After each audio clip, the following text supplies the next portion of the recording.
एक बात जो हमने यहाँ सीखी, जो किसी यूनिवर्सिटी में नहीं पढ़ाई जाती, कि अपने पैरों से आर्कियोलॉजी कैसे की जाती है। जो मैं महसूस कर रहा हूँ वो सिर्फ कीचड़ है। नाइल की रेत ये बहुत ही बारीक रेत है। नाइल नदी के किनारे पर आर्कियोलॉजिस्ट एक मंदिर की खोज कर रहे हैं जो उनके ख्याल से तूतनखामन ने रिस्टोर किया था। मुझे पत्थर की बहुत ही मोटी परत महसूस हो रही है। बॉय किंग के राज्य के अवशेष इस गड्ढे के नीचे हो सकते हैं। बहुत मेहनत करनी पड़ेगी।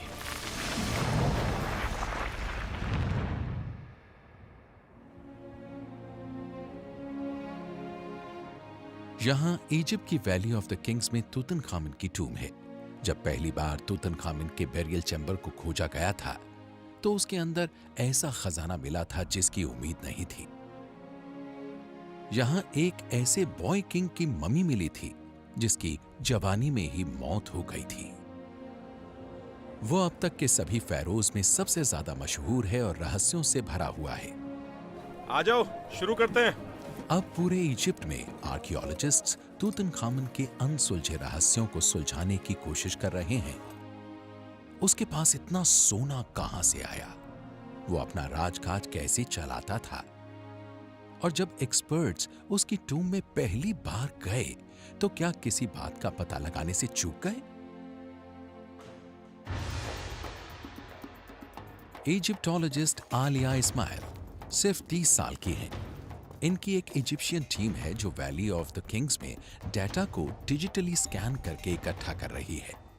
ये टीम पहले भी तूतनखामन के टूम के चप्पे चप्पे को स्कैन करके डेटा इकट्ठा कर चुकी है।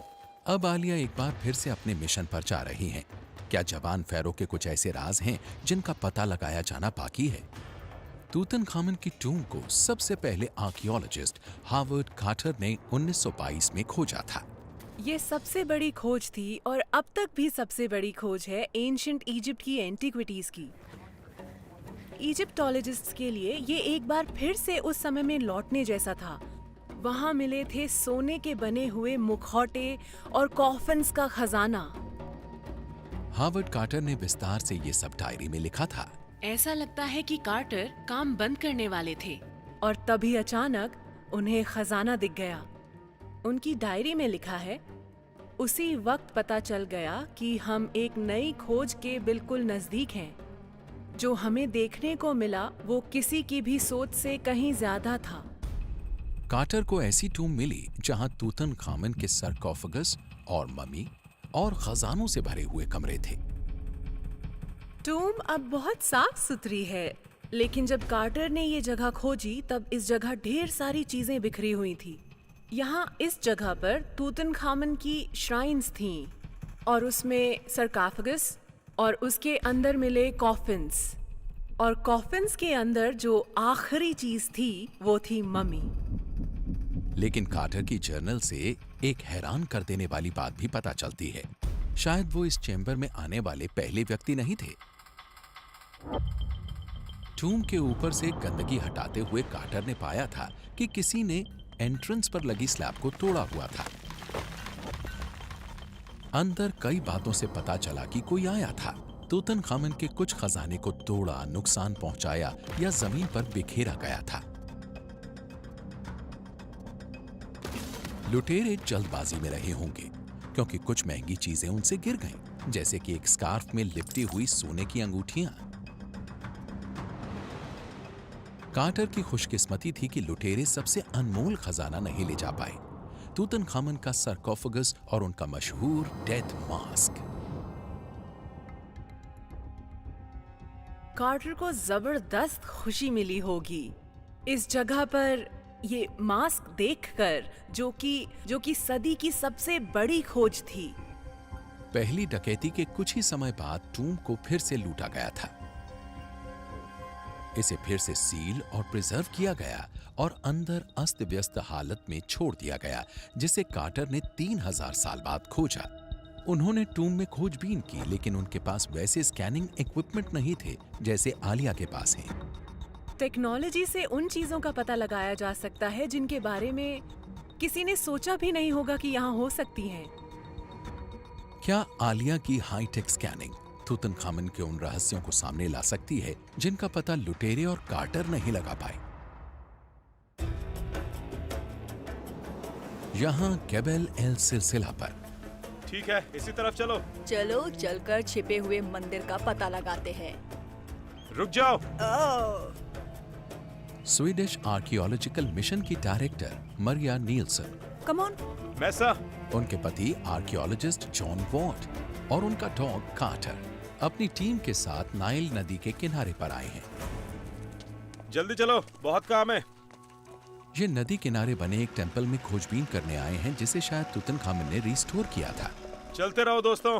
बॉय किंग के बारे में जो कुछ आर्कियोलॉजिस्ट जानते हैं वो उन्हें उनकी टूम से पता चला है, लेकिन इसकी खोज के बाद 100 साल से experts valley of the Kings के अलावा भी कई जगहों पर खोजबीन कर रहे हैं तुतनखामन की छोटी जिंदगी और शासन के बारे में जानने के लिए। जब तूतनखामन ने राज करना शुरू किया तो उन कामों की तरफ ध्यान लगाया जिन पर उसके पिता ने ध्यान नहीं दिया था। तो उसे उन सभी बड़े मॉन्यूमेंट्स को रिस्टोर करना था जो फैले थे पूरे इजिप्ट में।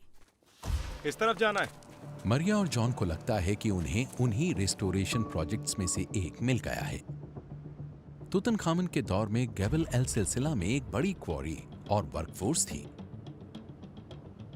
हमें पता चल चुका है कि यहाँ पर क्वारीज थी, इसलिए तूतनखामन के शासन की इस जगह पर जोर शोर से काम चल रहा है। मरिया और जॉन को गेबेल एल सिलसिला में श्रमिकों का एक गांव और नाइल नदी के बिल्कुल पास एक मंदिर के अवशेष मिल चुके हैं। ये टेंपल का पिछला हिस्सा है। हमें ग्रिड लाइंस मिल चुकी हैं जिनसे पता चलता है कि असलियत में दीवारें कहाँ थीं, और वो इसी जगह थी जहां पर हम इस वक्त खड़े हुए हैं। उस जगह पर था प्रोनाउंस और फाइलन गेट होगा आगे की तरफ जो कि वेस्ट में है। अगर इस मंदिर को तुतनखामन ने रिस्टोर किया था तो क्यों किया था और कौन-कौन से भगवानों की यहाँ पूजा होती थी? नए सबूत मिलने से उसके शासन के बारे में ज्यादा जानने में मदद मिलेगी। मरिया और जॉन अपना ध्यान मंदिर में किसी खास काम के लिए बनाए गए गड्ढे पर लगा रहे हैं। ये पूरी जगह ऊंची थी और इसके बीचों बीच एक पेड़ लगा हुआ था, और अंदाजा ये था कि इसके नीचे जरूर कुछ ना कुछ है, क्योंकि पेड़ को पानी तो चाहिए ही होता है। जब हमने इस जगह पर खुदाई की, हमें तरीके से लगे हुए पत्थर दिखाई दिए जो गोलाई में लगे हुए थे, और अब हमें गड्ढा मिल चुका है। हमें ये नहीं पता कि इसे किस काम के लिए बनाया गया था। जॉन के पास ये जानने का सिर्फ एक ही तरीका है और वो है इसके अंदर जाकर देखना। पानी का लेवल कम हो रहा है अहमद। लेकिन पहले इन्हें पानी बाहर निकालना होगा। खाली हो जाना चाहिए था, जरूर इसमें कहीं से पानी आ रहा है। परेशानी यह है कि जब हम सारा पानी बाहर निकाल लेते हैं, पानी फिर से रिसकर इसमें आ जाता है और अपने साथ मिट्टी और कीचड़ भी लेकर आता है, और वो जगह फिर भर जाती है। और परेशानी यह है कि ये लोग पानी और कीचड़ में काम कर रहे हैं और नीचे काम करना बहुत मुश्किल है। जब गड्ढे में से पंप से पानी निकाला जा रहा था, मरिया को मंदिर के दूसरे हिस्से से एक अर्जेंट कॉल आई। जरा सुनो, मेरे ख्याल से इब्राहिम को फिर से कुछ मिला है। क्या मिला? देखें जरा। इसने फिर कुछ ढूंढ लिया। यहाँ अब बाद में hi Marcus. French archaeology mission के डायरेक्टर टॉमस फॉशेर चलो चलते हैं। और American archaeologist Jennifer Gates Foster तैयार हो तुम? तुतनखामन का एक और सीक्रेट पता लगाने की कोशिश कर रहे हैं। उसके पास इतना सोना कहां से आया? नाइल के आसपास जहां तुतनखामन और पुराने जमाने के ज्यादातर इजिप्शियंस रहते थे, वहां सोने की खदानें नहीं हैं। इसलिए टॉमस और जेनिफर तुतनखामन की टूम से दूर ईस्टर्न डेजर्ट में खोजबीन कर रहे हैं। इन्हें उम्मीद है यहाँ से पता चल जाएगा कि उनके पास इतना सोना कहाँ से आया। इसमें कोई शक नहीं कि ये बहुत अहम माना जाता था इजिप्शियन स्टेट्स कॉफर्स को भरने के लिए। लेकिन सॉलिड गोल्ड के डेथ मास्क क्यों बनाए जाते थे? पूरे थ्रोन पर सोने की परत क्यों चढ़ाई जाती थी? कई पीढ़ियां लग जाती थीं इतना सोना निकालने के लिए, उसे प्रोसेस करने के लिए, और फिर आखिर में वो पहुंचता है तुतनखामन की मम्मी पर। जब प्रीस्ट्स ने तुतनखामन को रेस्ट के लिए रखा, तब उन्होंने जिस डेथ मास्क से उसके चेहरे को ढका वो शुद्ध सोने का था और उसका वजन था 9 किलोग्राम से ज्यादा। फिर उसकी मम्मी को 3 सुंदर गोल्डन कॉफिन्स में रखा गया। फिर उसको एक पत्थर के ताबूत में सील कर दिया गया। फिर उसको 4 श्राइन से ढका गया जिन पर चारों तरफ से सोना मढ़ा हुआ था। प्रीस्ट्स ने साथ में जुड़े हुए चेम्बर्स को सोने और बहुमूल्य चीजों से भर दिया। कुल मिलाकर तूतनखामन को 120 किलो से ज्यादा सोने के साथ दफनाया गया था। बॉय किंग ने इतना सोना कैसे इकट्ठा किया? इजिप्ट के ईस्टर्न डेजर्ट में बहुत ज्यादा सोना मौजूद है। टॉमस 2011 से यहां खोजबीन कर रहे हैं और उन्हें सबूत मिले हैं कि पुराने जमाने में गोल्ड माइनर्स यहां काम किया करते थे। लेकिन ये जगह तूतनखामन की राजधानी से सैकड़ों किलोमीटर दूर और दुनिया के सबसे खतरनाक लैंडस्केप्स में से एक है। किस तरीके से उस समय के माइनर्स इतनी दूर से सोना उस तक पहुंचाया करते थे? ईस्टर्न डेजर्ट को डोंकी या ऊंट से पार करने के लिए 1 हफ्ता चाहिए। इतनी दूर आते आते कोई जिंदा ही नहीं रह पाएगा क्योंकि उसे पानी या खाना ही नहीं मिलेगा। पिछले साल टॉमस और जेनिफर ने एक पुराने किले की खुदाई की थी जो इस फैली रेगिस्तान में एक सुरक्षित जगह थी। ये मुझे थोड़ा सा चकमक पत्थर मैंने की ऐसा तरह कुछ लग सोचा रहा था। है ना? ऐसा ही कुछ है ये। इन्होंने ऐसे कई सबूत जुटाए हैं जिनसे पता चलता है कि ये साइट इजिप्शियन हिस्ट्री के ग्रीक एरा की है, यानी तूतनखामन से लगभग 1000 साल बाद की। इस सीजन में हमें काफी अच्छा सामान मिला है, जैसे कि ये वेसल, इसमें शायद परफ्यूम रखा जाता होगा। लेकिन इन्हें लगता है कि साइट इससे भी पुरानी हो सकती है। टीम को किले के नीचे और ज्यादा खुदाई करनी होगी, ये पता लगाने के लिए कि क्या तूतनखामन के वर्कर्स यहाँ थे और क्या उसे सोना ईस्टर्न डेजर्ट से मिला था। हमें नीचे कुछ और टुकड़े मिले हैं और जैसा कि आप देख सकते हैं हम किले के लेवल से नीचे खुदाई कर रहे हैं, तो अगर हमें तूतनखामन के दौर के कुछ सेरामिक्स मिल जाते हैं तो बहुत अच्छा रहेगा। लेकिन यहाँ पर इनका काम खतरे से भरा है। पिछले साल आबाद के बहुत बड़े इलाके को खेती करने के लिए बराबर कर दिया गया है। जो भी यहाँ अवशेष थे या जो कुछ भी मौजूद था वो अब पूरी तरह से बर्बाद हो चुका है। लेकिन आज के दौर में इससे भी बड़ा खतरा है खजाने को लूटने वाले जो ऐसी साइट्स पर सोना लूटने के लिए आते हैं। जितनी ज्यादा देर तक टॉमस और जेनिफर यहाँ खुदाई करते रहेंगे उतना ही उनकी नजर में आएंगे। आप देख सकते हैं कि यहाँ से पूरे दिन गाड़ियाँ आती जाती रहती हैं। लोग सोचते हैं कि क्योंकि ये पुरानी साइट है इसलिए उन्हें यहाँ सोना मिल जाएगा। कारनाक या लग्जर में इन पुराने टेम्पल्स में इन्हें इस बात की जल्दी है कि लुटेरों या किसानों के सबूत नष्ट करने से पहले वो ये पता लगा लें कि क्या तूतनखामन को सोना ईस्टर्न डेजर्ट में मिला था। हम लगातार एक साइट से दूसरी साइट पर जा रहे हैं ताकि ज़्यादा से ज़्यादा डेटा इकट्ठा कर सकें इससे पहले कि सब बर्बाद हो जाए। यहाँ गबैल एल सिलसिला में कमाल कर दिया। मरिया और जॉन के साथ पुराने काम करने वाले इब्राहिम अब्दुल्ला मोहम्मद जाद को मंदिर के अवशेषों के नीचे कुछ मिला है। ओह वाह, हमें ये क्रोकोडाइल मिला है जिसे सोबेक कहा जाता है, लॉर्ड ऑफ खेने, लॉर्ड ऑफ द एंशिएंट सिलसिला। और ये मेरे हाथों में है। हाँ, वाह, कमाल का है।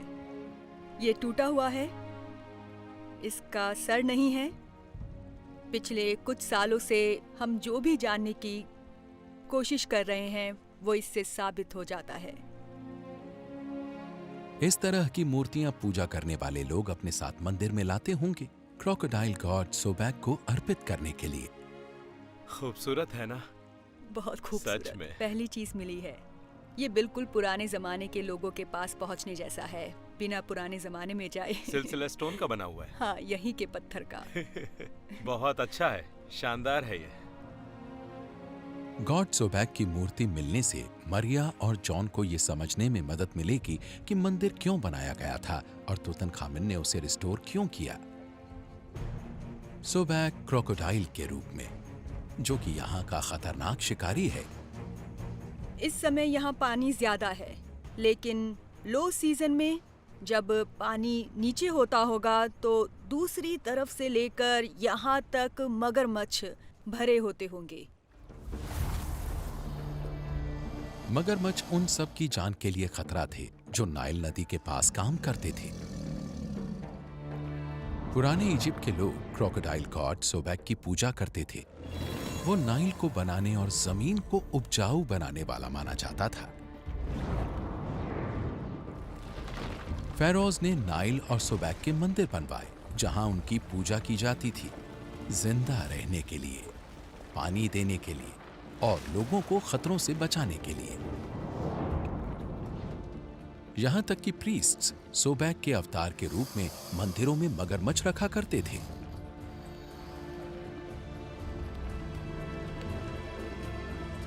इसी वजह से तूतनखामन ने यहां पर सोबेक का मंदिर रिस्टोर किया होगा।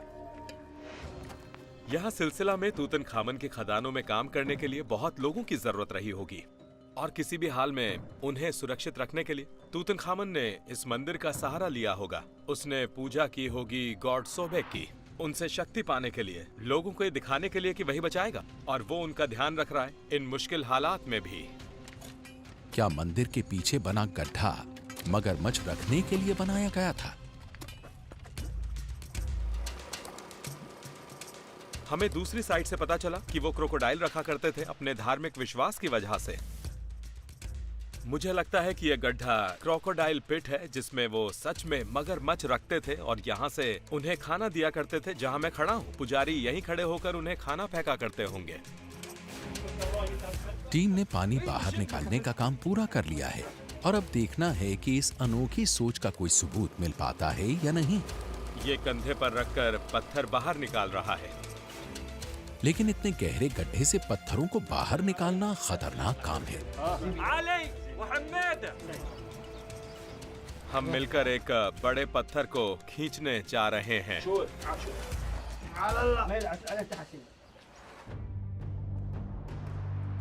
अब बात 2.25 लाख स्क्वायर किलोमीटर के इलाके में है। नाइल के किनारे तूतनखामन के महलों और पूर्व में सोने की खदानों के बीच। जेनिफर सबूत ढूंढ रही हैं कि तूतनखामन के गोल्ड वर्कर्स यहां रहा करते थे। इससे तूतनखामन का एक राज खुलेगा और शायद इस बात का सबूत मिलेगा कि उसे चमकती श्राइन के लिए सोना ईस्टर्न डेजर्ट की खदानों से मिला था। बहुत से लोगों की जिंदगी जुड़ी हुई थी इस जगह से। यहाँ पर काम करना, मरना, सोने की तलाश करते हुए जीने की कोशिश करना और फिर आखिर में उस सोने का तूतनखामन की कब्र तक पहुंचना। ओके। सबूत यानी कि तूतनखामन के जमाने की मूर्तियां जो इस पुराने किले के खंडहरों के नीचे हो सकती हैं। साइट के 3D स्कैन से पता चलता है कि यह काम कितना बड़ा है। अब्बाद का किला 8000 स्क्वायर फीट में फैला हुआ है। इसमें 18 कमरे थे। यह बिल्कुल ऐसा है जैसे कि भूसे के ढेर में कोई सुई ढूंढना। तो सारा काम पूरा हो गया। लेकिन जब टीम किले से 2 फुट नीचे कमरों की खुदाई कर रही थी तभी उन्हें कुछ मिला।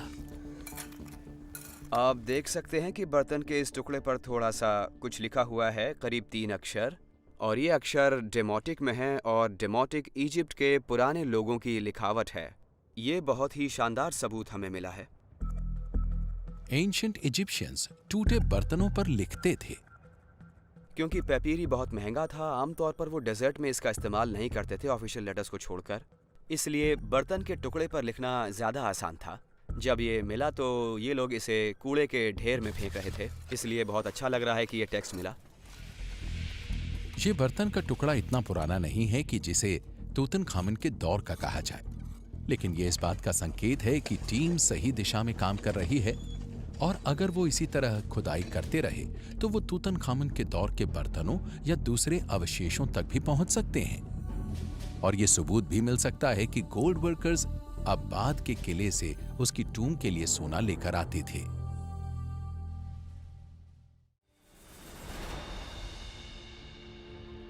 यहां गबैल एल सिलसिला में मरिया और जॉन नाइल पर एक बोट में अपने 2 बच्चों फ्रेया और जोनाथन के साथ रह रहे हैं और काम कर रहे हैं। पिछले 10 साल से वो कभी स्वीडन और कभी इजिप्ट में आते जाते रहे हैं, अपने काम और इस पुरानी सभ्यता के बारे में और जानने के अपने जुनून को पूरा करने के लिए। 3, 2, 1, ये! तैयार हो कूदने के लिए? बिल्कुल तैयार हूँ। आज गर्मी बहुत ज्यादा थी। कितनी अच्छी जगह है बच्चों के लिए, कूद कर गर्मी दूर हाँ, भगाने के आपने लिए। जिंदगी का मजा लिया ही नहीं। अगर आप नाइल में नहीं तैरे, बच्चों को ये जिंदगी भर याद रहेगा। बिल्कुल सही। और शुक्र है इसमें क्रोकोडाइल नहीं है। तो फिर चला जाए।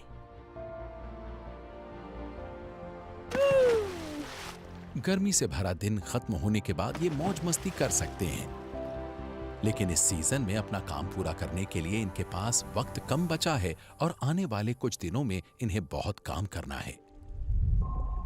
ये लोग एक मंदिर में खोज कर रहे हैं जिसके बारे में माना जाता है कि उसे तूतनखामन ने रिस्टोर किया था, और एक गड्ढा भी है जिसमें शायद मगरमच्छों को रखा जाता होगा और गॉड सोबैग के अवतार मानकर उनकी पूजा की जाती होगी। बहुत बढ़िया हुसैन। गड्ढे में बहुत कीचड़ भरा हुआ है और एक बड़ा पत्थर उनके काम में रुकावट बन रहा है। इतने वजन से सीढ़ी टूट सकती है। रस्सी से ही खींचना होगा। पैर बचाकर। इसे बाहर निकालना पड़ेगा। पत्थर इनके पैरों पर गिर सकता है। मेरा मतलब यहाँ कुछ भी गड़बड़ हो सकती है। नहीं, ऐसे काम नहीं बनेगा। ऐसे बाहर नहीं आएगा ये। लेकिन ये काम आसान नहीं है। ये पलट जाएगा। पैर बचाकर।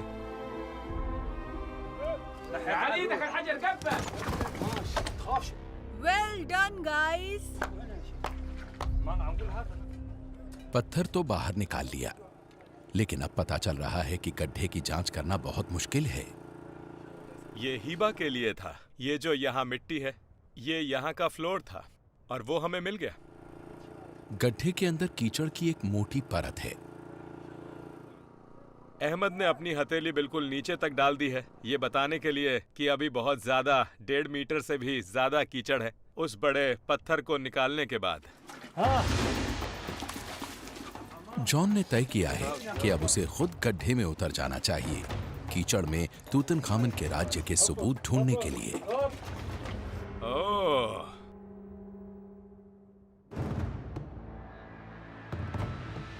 इधर वैली ऑफ द किंग्स में आलिया तूतनखामन के उन अनसुलझे रहस्यों को सुलझाने की कोशिश कर रही हैं जिन्हें शायद हावर्ड कार्टर भी नहीं सुलझा पाए।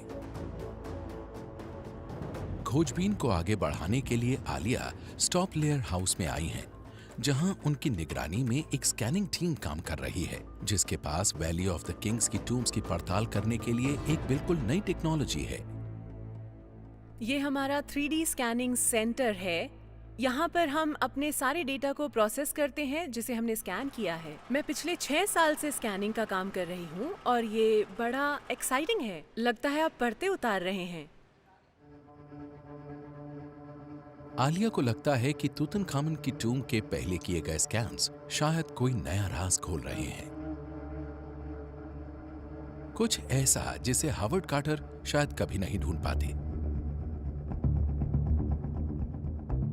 इस कलर इमेज को देखें तो कुछ खास दिखाई नहीं देता। बहुत सुंदर है, लेकिन अगर हम इस पर से रंगों की परत हटा दें और सिर्फ 3D को देखें, ग्रे स्केल को, तो साफ पता चलता है कि कार्विंग का कोई काम नहीं था, सिर्फ प्लास्टर और पेंट था। लेकिन ध्यान से देखें तो यहाँ पर परछाई जैसी नजर आती है, यहाँ से यहाँ तक। एकदम से ऐसा लगता है कि ये दरवाजा या अंदर जाने के रास्ते जैसा है। इन स्कैन्स की वजह से ही स्कॉलर्स इस नतीजे पर पहुंच पाए कि नॉर्थ वॉल के ठीक पीछे कुछ हो सकता है। इन लाइनों को सिर्फ आंखों से नहीं देखा जा सकता, लेकिन इस ललचाने वाले सबूत ने कि तूतनखामन की टूम में एक छिपा हुआ चेंबर हो सकता है, सालों से हो रही खोज और चर्चा को बढ़ा दिया है। इससे हमें ये उम्मीद मिल रही है कि दूसरे आधे हिस्से में एक और टूम हो सकती है और वहाँ कोई और भी हो सकता है। ये भी मुमकिन है। तूतनखामन की टूम का अब तक ना मिलने वाला चेंबर इतिहास को फिर से लिखेगा, लेकिन इस छिपे हुए दरवाजे के पीछे क्या मिलने वाला है?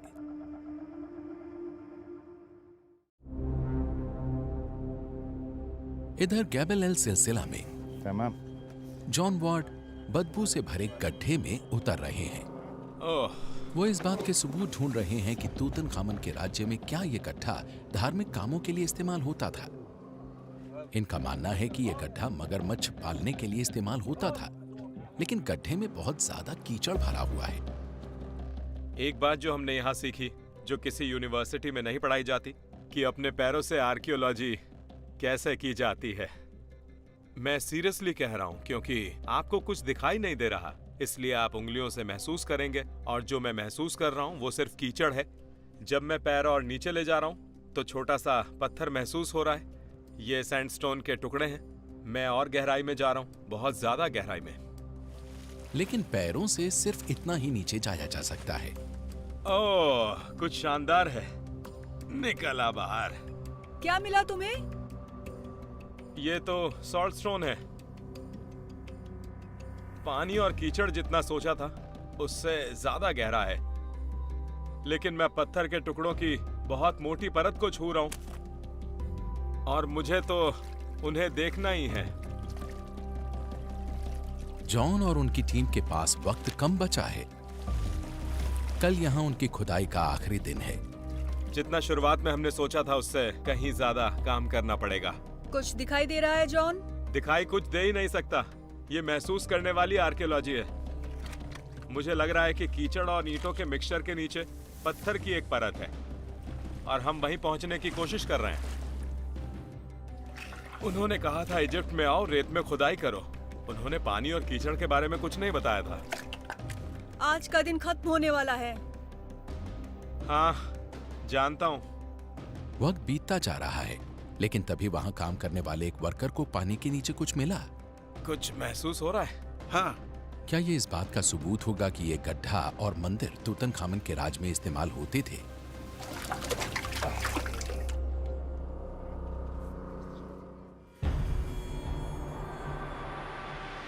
यहां लक्सौर में आलिया फिर से तूतनखामन की टूम में आई हैं, नॉर्थ वॉल के पीछे छुपे हुए चेंबर के सुरागों की जांच करने के लिए। 3D स्कैन से जो पता चला है उसे कुछ लोग दरवाजे के निशान मानते हैं। क्या तूतनखामन की टूम के कुछ और रहस्य अभी खुलने बाकी हैं? कुछ इजिप्टोलॉजिस्ट्स का मानना है कि इसके पीछे भी एक टूम हो सकती है। उस आउटलाइन या परछाई वाली जगह ये है। एक इजिप्टोलॉजिस्ट होने के नाते ये सोचना एक्साइटिंग है कि इस वॉल के ठीक पीछे कोई बड़ा खजाना हो सकता है जिसे खोजा जाना बाकी है। बाहर आलिया इसके सुराग ढूंढ रही हैं कि वो छिपी हुई टूम कहाँ हो सकती है। यहाँ तूतनखामन की टूम है, ठीक इस टीले के नीचे। और अगर यहाँ कोई दूसरी टूम है जो उसके साथ बनी हुई है, तो वो वहां पर होनी चाहिए। यहाँ पर एक और टूम का होना एक कंट्रोवर्शियल थियरी है, और इसे साबित करना बहुत मुश्किल है। वैली ऑफ द किंग्स में आर्कियोलॉजिकल एक्सकेवेशन करने से नीचे मौजूद अनमोल टूम्स को नुकसान पहुंच सकता है, लेकिन जमीन के नीचे देखने का एक और तरीका भी है। कुछ समय पहले एक टीम को यहाँ आकर ग्राउंड पेनिट्रेटिंग रेडार इस्तेमाल करने की इजाजत मिली थी। उनके रेडार को ये बताना था कि इस थ्योरी में कुछ दम है कि एक और टूम है जो कि बनी है तूतनखामन की टूम के पास। ग्राउंड पेनिट्रेटिंग रेडार की मदद से आर्कियोलॉजिस्ट्स चट्टानों के पार और टूम की दीवारों के पीछे की खाली जगह का पता लगा सकते हैं। तूतनखामन की टूम के आसपास के इलाके को पहले भी कई बार स्कैन किया जा चुका है, लेकिन परिणाम अलग अलग मिले थे।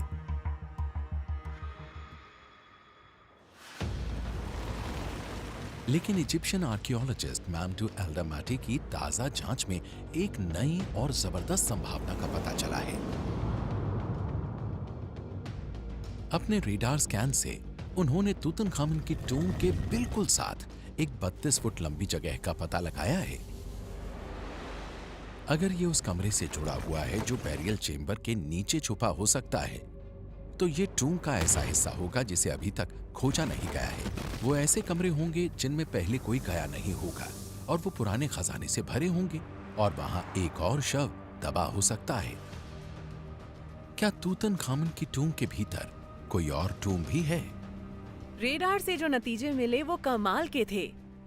अब ये सोचना ही बहुत एक्साइटिंग है कि अभी एक और खोज की जानी है। हम इस बात का इंतजार कर रहे हैं कि जब ये राज खुलेगा तो हमें क्या मिलेगा। अगर तूतनखामन की टूम में एक छुपा हुआ बैरियल चेम्बर है तो सवाल ये है कि वहां कौन दफन है।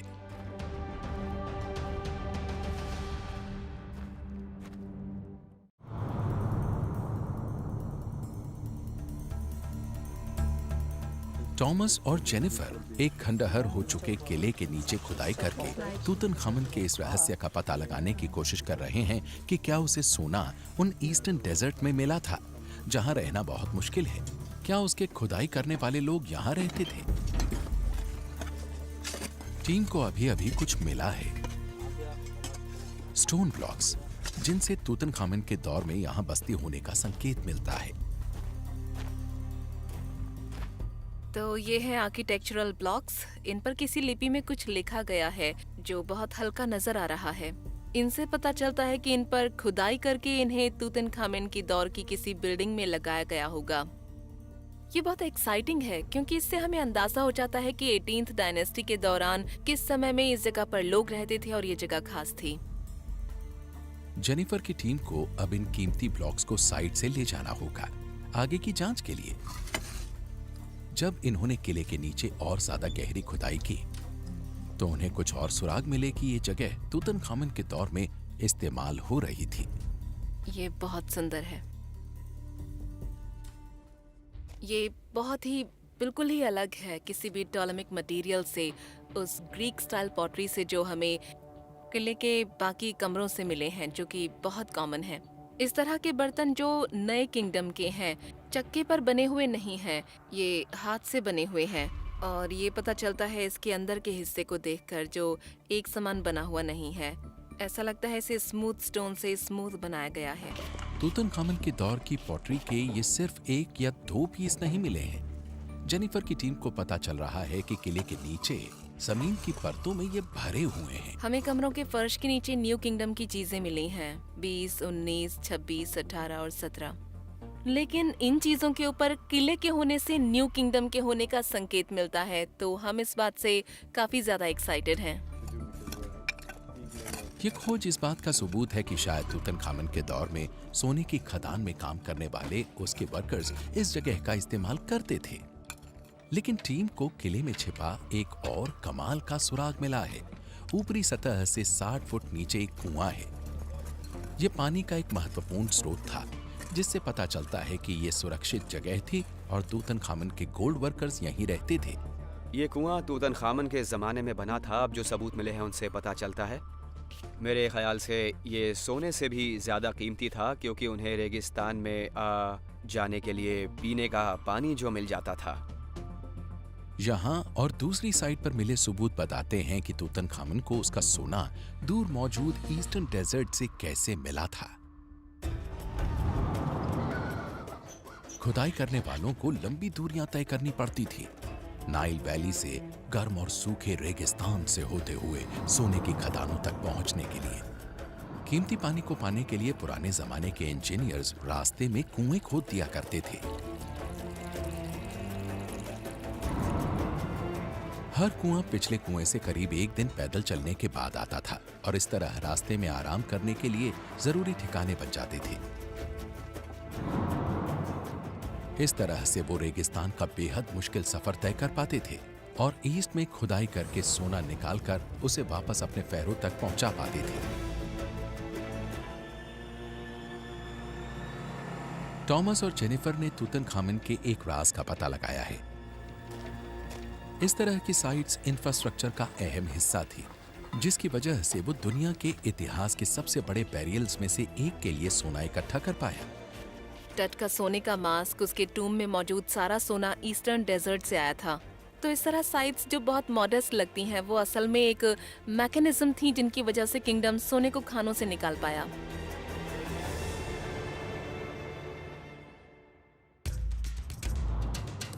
इधर गैबेल एल सिलसिला में जॉन के साथ ही इब्राहिम को गहरे कीचड़ में कुछ मिला है। इस बात के सबूत तलाशते हुए कि ये सेरेमोनियल पिट भी तूतनखामन के राज्य में ही इस्तेमाल होता था।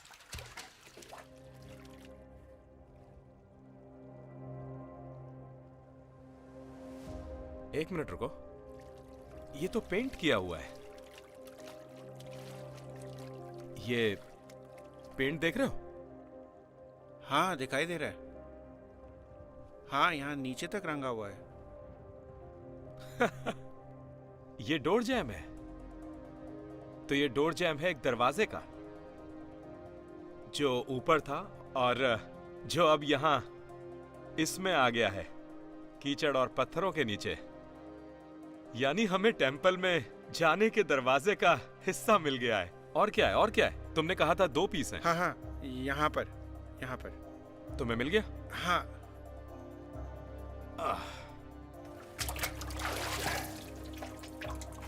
नहीं, मैं गलत जगह देख रहा हूं। ये उस तरफ नहीं लगेगा, इस तरफ लगेगा। ये ऊपर की तरफ जा रहा है। ये दरवाजा नहीं है। तो फिर है क्या ये? ये खिड़की है। खिड़की? बहुत बढ़िया। खूबसूरत है। ये पहली खिड़की है ना? मिली है। ये सिलसिला में मिली पहली खिड़की है। 3500 साल पुरानी खिड़की। इस पुरानी खिड़की के हिस्से शायद कुएं के साथ बने मंदिर के होंगे। यहाँ नीचे क्रोकोडाइल होंगे और वो पानी में ही घूमते रहते होंगे। उन्हें खाना दिया जाता होगा और ऊपर से सूरज की रोशनी नहीं आती होगी। ये ढका हुआ होगा। यहाँ नीचे क्रोकोडाइल थे और ऊपर टेंपल था। पुजारी इसमें खाना डालते थे। ये हिस्ट्री है। वाकई कमाल हो गया। बहुत बढ़िया। मरिया, तो तुम्हें क्या मिला? इस गड्ढे में जो कुछ मिला उससे मरिया और जॉन को यह अंदाजा हो रहा है कि यह मंदिर उस दौर में कैसा रहा होगा। ओके, ये मिले हैं सोबेक के ओके। गड्ढे से। आर्किटेक्चरल डिटेल्स साफ दिखाई दे रही हैं। मेरे ख्याल से ये खिड़की साउथ में लगी होगी। अब हमें 100% पता चल रहा है कि यहाँ टेंपल जैसा कुछ था। हमें सोबेक की मूर्ति और एक गड्ढा मिल चुका है जिसमें क्रोकोडाइल पाले जाते थे। सबूत तथ्यों से धूल हटा रहे हैं। तो अब सबूतों के साथ ये माना जा सकता है कि ये किंग टट के तूतनखामन के रिस्टोरेशन प्रोजेक्ट का हिस्सा हो सकता है। जो कुछ हमें इस सीजन में मिला वो इस सोच को मजबूती देता है और आगे बढ़ाता है। ये टेंपल कभी शानदार दिखता होगा। यहाँ से नाइल दिखाई देती होगी और क्रोकोडाइल्स तो थे ही इस साइट पर। क्या शानदार साइट मिली है। वाकई शानदार जगह रही होगी। सेरेमोनियल पिट और मंदिर के जो अवशेष मरिया और जॉन को खुदाई में मिले हैं इस बात का संकेत देते हैं कि क्यों तूतनखामन ने इस मंदिर को रिस्टोर किया और क्यों इसमें गॉड सोबेक की पूजा होती थी। वो लोगों को सिर्फ ये नहीं दिखा रहा था कि उसे उनकी परवाह है, लेकिन साथ ही साथ टेंपल को रिस्टोर करके पहले जैसा अच्छा बनाकर वो लोगों को दिखा रहा था कि उसके पास ताकत है। वो बता रहा था, मैं हूं ना, मैं राजा हूं। हालांकि वो कमजोर था, लेकिन लिविंग गॉड की ताकत उसके साथ थी। तूतनखामन की मौत कम उम्र में हो गई थी, लेकिन फिर भी उसने महान फेरो जैसी ताकत दिखाई। वैली ऑफ द किंग्स में आलिया तूतनखामन की टूम पर मौजूद है, इस बात के सुराग ढूंढने के लिए कि टूम के साथ में जो सीक्रेट चैम्बर हो सकता है उसमें क्या या फिर कौन हो सकता है। ये अंदर जाने का दरवाजा होगा और दूसरा चेम्बर यहाँ से यहाँ तक होगा। कुछ लोगों का मानना है कि छिपे हुए चेम्बर में राजा के परिवार से जुड़े किसी और व्यक्ति का शव हो सकता है, लेकिन अगर ऐसा है तो कौन? एक बार फिर तूतनखामन की टूम में ही इसके सुराग मिलते हैं। वैली ऑफ द किंग्स में फेरोज की दूसरी टूम्स में एक समानता है। आप कॉरिडोर में जाइए तो रास्ता बाईं ओर मुड़ता है, लेकिन जब आप तूतनखामन की टूम में जाते हैं तो रास्ता दाईं ओर मुड़ता है। कुछ इजिप्टोलॉजिस्ट्स का मानना है कि रास्ता दाईं तरफ रानी की टूम में मुड़ता था, राजा की टूम में नहीं, जैसा कि तूतनखामन की टूम में है। क्या यहाँ छिपे हुए चेम्बर में किसी रानी का शव है? शायद तूतनखामन की उस इकलौती पत्नी आनखे सेनमन का, जिसके बारे में हमें पता है। आलिया की नजर दीवार पर बनी किसी चीज पर गई, जिससे लगता है कि शव किसी और का भी हो सकता है। यहाँ पर तूतनखामन की तस्वीरें बनी हुई हैं, जिनमें गॉड उनका स्वागत कर रहे हैं आफ्टर लाइफ में। ये रॉयल टूम में मिलने वाली आम तस्वीरें हैं, लेकिन जो आम बात नहीं है और कुछ इजिप्टोलॉजिस्ट सोचते हैं कि यहाँ पर बनी हुई ये तस्वीर तूतनखामन की नहीं है, बल्कि नेफरटीटी की है। 1350 बीसी के आसपास करीब 15 साल की नेफरटीटी इजिप्ट की रानी बनी थी। अपने पति फेरो अखनातिन के साथ मिलकर पूजा का एक नया धार्मिक विश्वास शुरू किया, जिसमें वो सूर्य देवता आतिन की पूजा करते थे। कुछ लोगों का मानना है कि अपने पति की मौत के बाद नेफरटीटी ने फेरो बनकर राज करना जारी रखा, जब तक कि उसका सौतेला बेटा तूतनखामन राजगद्दी पर नहीं बैठ गया। इजिप्ट की सबसे मशहूर रानियों में से एक होने के बावजूद ये अब तक पता नहीं चल पाया है कि नेफरटीटी को कहां दफनाया गया था।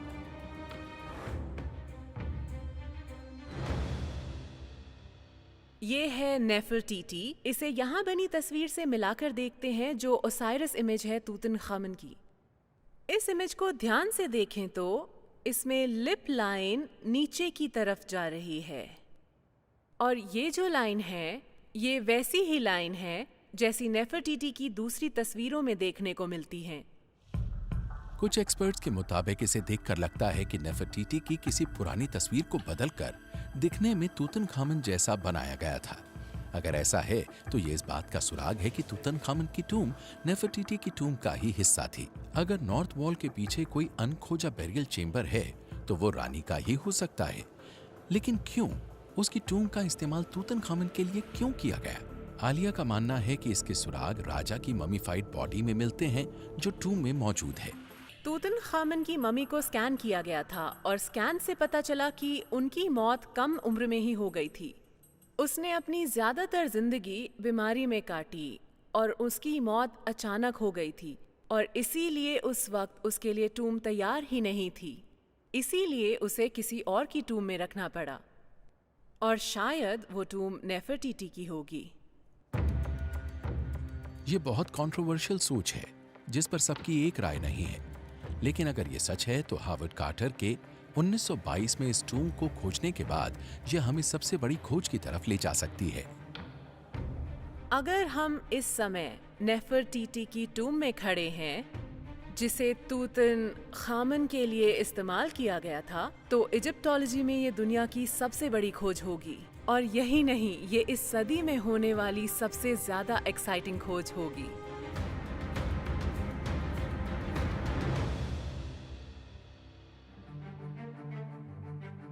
उसकी टूम में और पूरे इजिप्ट में आर्कियोलॉजिस्ट्स तूतनखामन के रहस्यों का पता लगाने की कोशिश कर रहे हैं, उसकी जिंदगी की पूरी कहानी जानने के लिए। असलियत में ये फेरो कम उम्र का और बीमार था, लेकिन अपने लोगों पर राज करने के लिए उसने सोबेक जैसे भगवानों का सहारा लिया और उनका बचाव करने वाला ताकतवर राजा बन गया। कितना खूबसूरत है। उसने सोना पाने के लिए अपने लोगों को दूर रेगिस्तान में भेजा ताकि उसकी टूम को सोने से भरा जा सके। एक ऐसी टूम जिसमें शायद एक छिपा हुआ चेंबर हो सकता है, जिसका पता एक्सप्लोरर और पुराने जमाने के लुटेरे भी नहीं लगा पाए। लेकिन आज के दौर की टेक्नोलॉजीज का इस्तेमाल करके शायद एक्सपर्ट्स एक दिन तूतनखामन के सभी खोए हुए रहस्यों को सामने ला पाएंगे।